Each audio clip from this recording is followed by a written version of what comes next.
नमस्कार। हमारे चैनल में आपका स्वागत है। एक बहुत गंभीर प्रश्न मैं उठा रहा हूँ, वो ये कि दिल्ली के खान चचा मार्केट में जो ऑक्सीजन के कंसंट्रेटर्स की कालाबाजारी का धंधा चल रहा था, गोरख धंधा, उस धंधे में जो मालिक है उस रेस्टोरेंट का, जिसका नाम नवनीत कालरा था, लंबे समय तक वो पुलिस की गिरफ्त से बाहर रहा। मतलब पुलिस की पकड़ में आया ही नहीं, पुलिस उस खाक छानती रही, वो कहीं नहीं मिला। उसके 10-15 दिन बाद, 20 दिन बाद जब वो मिला तो उसको अदालत ने 3 दिन की पुलिस रिमांड पर भेजा और पुलिस ने उससे पूछताछ की और अब पता चलता है कि उसको 15 दिन की जुडिशियल रिमांड में भेज दिया गया है। दिल्ली पुलिस पर वैसे तो तमाम तरह के आरोप लगते हैं, लेकिन दिल्ली पुलिस ये चाहती थी कि नवनीत कालरा को 5 दिन की अदालत रिमांड और दे, मतलब उसको उसके खिलाफ उससे सख्ती से पूछताछ हो, इसलिए वो 5 दिन की रिमांड और मांग रही थी।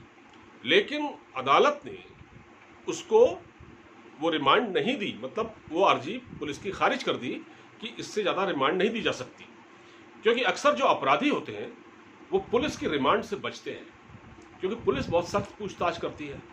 और ये मामला भी बहुत गंभीर था, लोगों की जान से जुड़ा मामला था, लोगों की मौतें हो रही थी और ये जनाब कालाबाजारी में मुलविस थे। तो इनको जो कोर्ट है, लोकल कोर्ट दिल्ली की, उसने 15 दिन की जुडिशियल रिमांड पर भेज दिया है। अब ये जुडिशियल रिमांड पर रहेंगे, इनसे पूछताछ तो होगी, लेकिन दिल्ली पुलिस इनसे पूछताछ नहीं कर पाएगी। हमारे देश की जो अदालतें हैं, अब मैं थोड़ा सा इसको दूसरे तरीके से समझाने की कोशिश करता हूँ। हमारे देश की जो अदालतें, अभी आपने देखा होगा बीच में कई तरह की टिप्पणियाँ आपने सुनी होंगी दिल्ली हाई कोर्ट की, जिसमें उन्होंने कहा कि जो कालाबाजारी हैं, जो इस तरह के लोग हैं, इनको फांसी पर लटकाइए, इनको फांसी पर लटकाया जाएगा। मतलब इस तरह की बातें, इस तरह की टिप्पणियाँ अदालतें करती हैं। और देखिए, किसी को कोई सज़ा नहीं हुई, थोड़ा बहुत किसी को अगर सज़ा हुई होगी, जो पकड़े गए हैं वो छूट गए होंगे या छूट जाएंगे कुछ दिनों बाद जमानत पर, क्योंकि कोई सख्त कानून तो है नहीं। इसी तरह इस मामले में भी कोई सख्त कानून नहीं है। मैं आपको ये बात बता दूं कि जिस आरोप में ये जनाब गिरफ्तार हुए हैं, नवनीत कालरा, ये आवश्यक वस्तु अधिनियम में नहीं आता है। उसमें अगर ये चीज़ें उसमें आती, कंसंट्रेटर्स का जो मामला अगर उसमें आता, तो इनके खिलाफ कार्रवाई हो सकती थी। अब इनको जुडिशियल रिमांड में भेजा गया है, पुलिस रिमांड से इसको बचा लिया गया, क्योंकि पुलिस सख्ती से पूछताछ करती है। मैं सवाल सिर्फ ये पूछना चाहता हूँ अदालतों से कि भाई, छोटे मोटे केस में जो छोटे मोटे जो अपराधी होते हैं, उनको अगर कहीं कोई ताला तोड़ दे या कुछ कर दे, तो उसको आप ले जाके, पुलिस वाले पहले तो उसको खूब ठीक ठाक उसकी पिटाई कर देते हैं, फिर उसको अदालत में प्रोड्यूस करते हैं, ठीक है, अदालत में उसको सामने उसको पेश करते हैं।